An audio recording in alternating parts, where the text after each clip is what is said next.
I want to thank you for the opportunity to provide testimony to you today as well. This testimony describes some history on our environmental organization and why funding for the Lake Pontchartrain Basin Restoration Program, or PRP for short, is vital to maintaining the successes we have had. It is worth noting that the results achieved and long-term impact of our work have been largely based on the continuity of effort, which is why programmatic funding is so important. For those of you not familiar with Lake Pontchartrain, here are a few details. The lake forms the northern boundary of the greater New Orleans area and is crossed by the longest continuous bridge over open water in the world, more than 24 miles in length. Lake Pontchartrain and its surrounding lands and waters encompass 10,000 square miles. It is part of one of the largest estuaries in the country, and it interacts directly with the Gulf of Mexico. When the Mississippi River approaches flood stage, as it has been this year for several months, part of its flow is diverted across a flood control structure operated by the Army Corps of Engineers called the Bonnie Carey Spillway. Thus, river water flows into Lake Pontchartrain when it is opened. In 2019, for the first time ever, the spillway has been opened twice, with the second opening continuing now.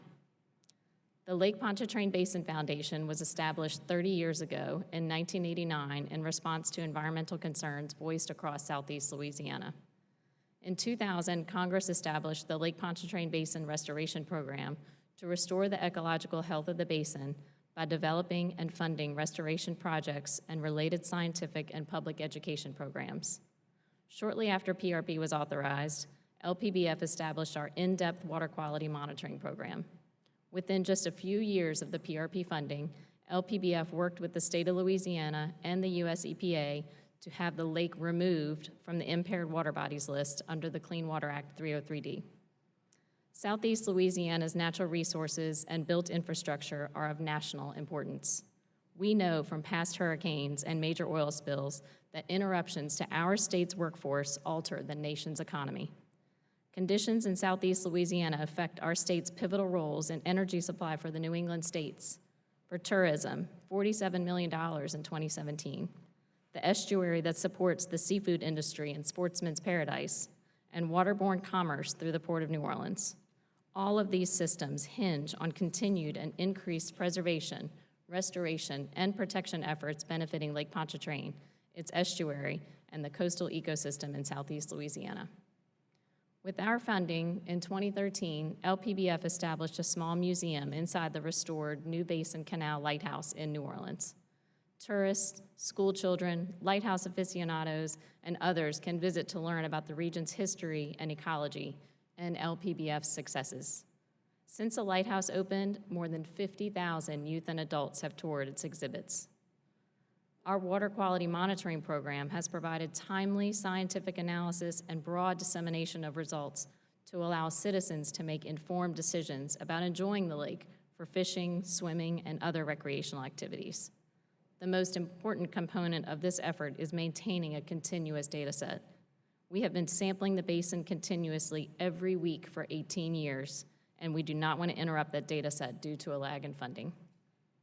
Additionally, to address the need posed by episodic problems concerning water quality and public health, we conduct needed analyses and provide information for situations such as the Mississippi River when it flows into the lake from the Bonnie Carey Spillway, creating potentially toxic algal blooms, when oil rigs explode, when sewage spills, or when tropical storms or hurricanes hit our region. In 2006, LPBF created the Multiple Lines of Defense strategy.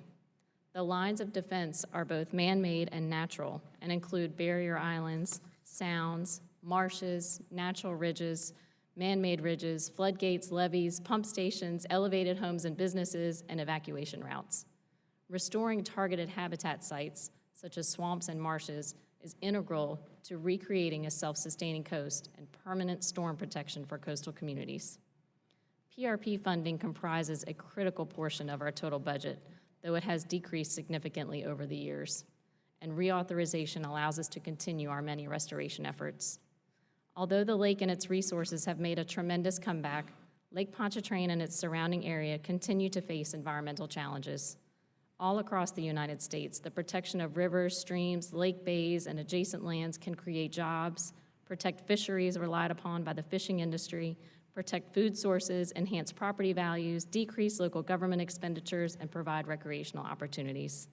With congressional support, we can continue this great work for years to come, leaving behind a legacy of clean water, a strong economy, and a prosperous region. It is for this reason we ask for reauthorization of the program. Thank you.